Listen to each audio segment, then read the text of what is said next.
Ada pengemis di bar yang mencium rambut gadis ini. Lalu ulurkan tangannya. Membuat gadis itu terkejut. Tanpa diduga, dia kemudian memeluknya. Rupanya orang ini memiliki sedikit masalah mental. Seseorang baru saja keluar dari bar. Tiba-tiba terdengar suara tembakan. Orang itu tertembak di kepala. Orang-orang di luar panik dan lari. Semua orang berkumpul di sekitar pintu untuk melihat apa yang terjadi. Sebelumnya, itu ramai di luar.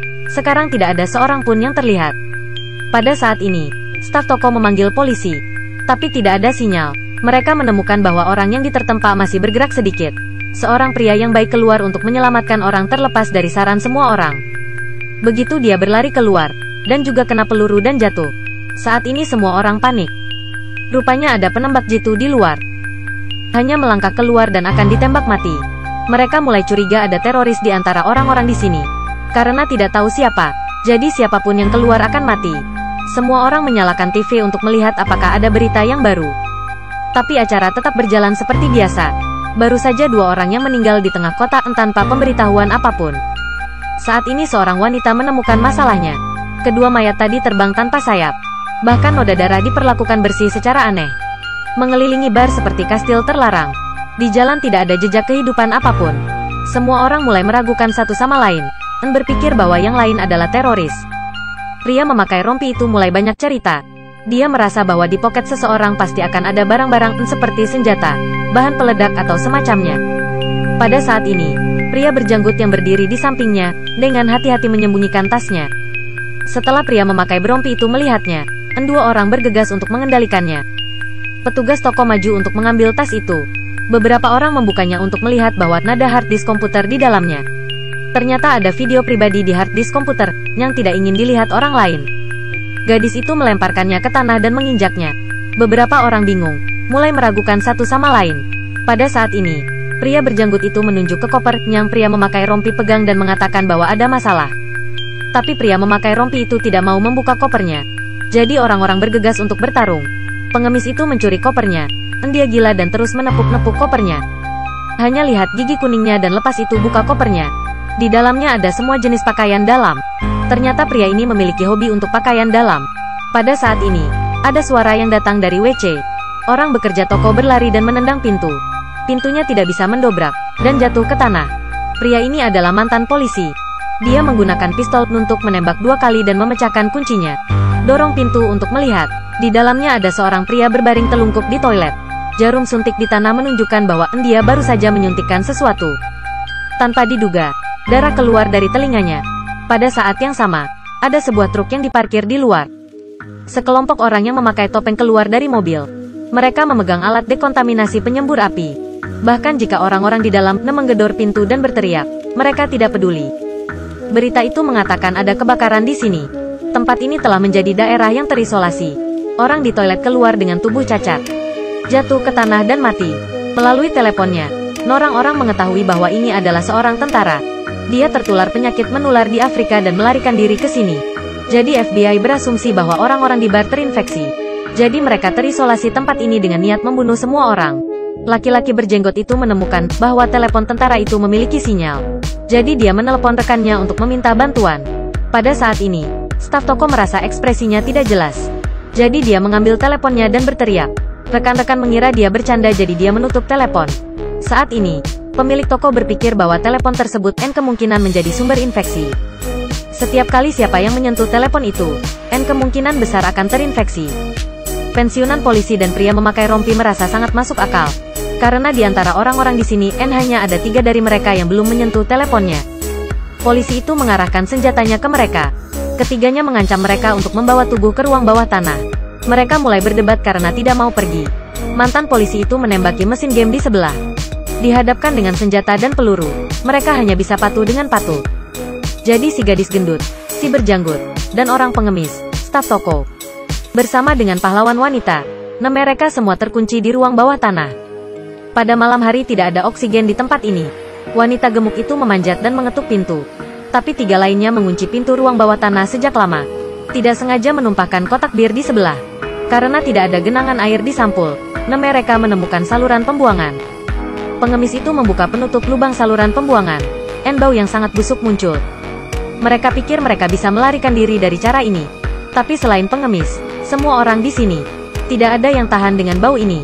Mereka menuangkan minyak padanya untuk pelumasan. Kemudian, selangkah demi selangkah, turun.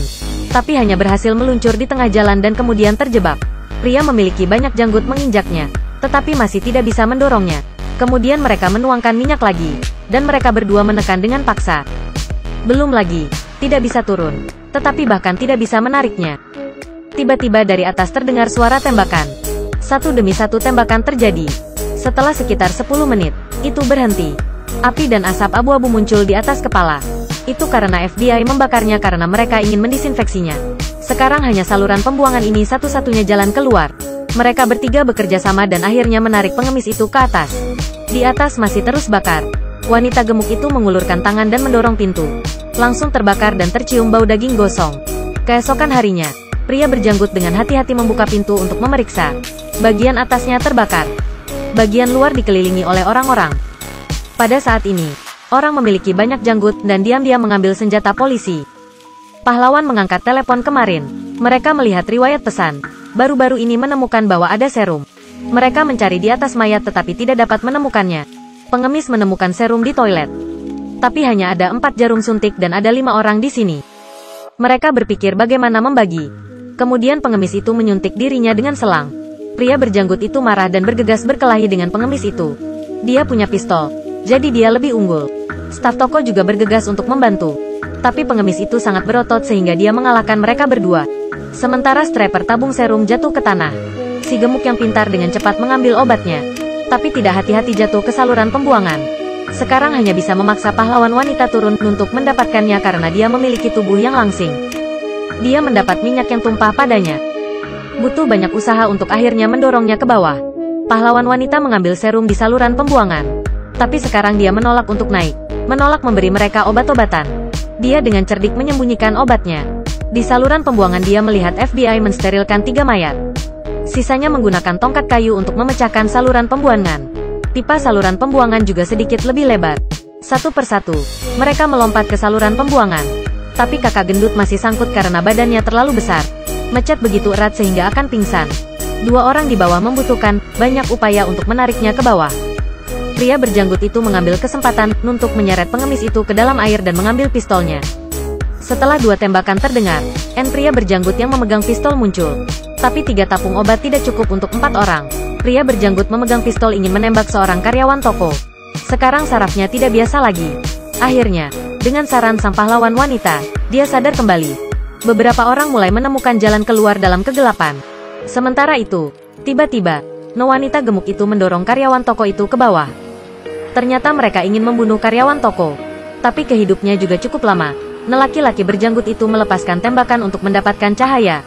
Mengetahui tindakan kakak gendut itu. Dia dengan cepat mengendalikan perempuan yang gemuk itu. Petugas toko sangat kesal karena dia tidak menyentuh siapapun. Kakak gendut tahu bahwa kesalahannya berat. Dia tidak bisa mendapatkan penawarnya lagi. Dia mengambil pistol dan pergi ke sudut untuk bunuh diri. Pahlawan wanita itu mengeluarkan obat dan memberi setiap orang sebuah tabung.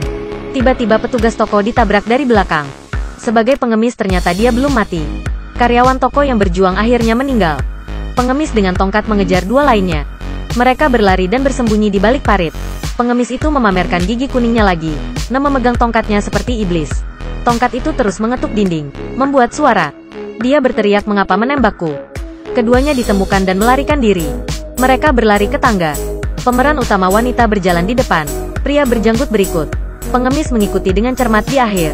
Pahlawan wanita itu terpeleset dan menjatuhkan obat. Berapa banyak usaha yang dibutuhkan 2 orang untuk memanjat? Tapi sekarang pengemis itu mengejar. Pria berjanggut itu memberi obat kepada pahlawan wanita. Dan dirinya jatuh untuk mati bersama pengemis itu. Pahlawan wanita akhirnya merangkak naik dari saluran pembuangan. Orang yang lewat semua menatapnya dengan mata yang sangat bingung. Dan FBI masih memblokir bar itu. Orang yang baik hati melihat bahwa pakaiannya robek dan melepas mantelnya untuknya. Tapi lucunya tidak ada yang tahu bahwa dia baru saja menyaksikan sisi manusia yang paling menjijikkan. Bar itu membuka kedok sisi gelap dunia. Kebaikan dan kejahatan adalah kebencian. Di bawah saluran pembuangan, melalui banyak kesulitan, mengenakan kemeja adalah kata baik. Sampai jumpa di lain waktu.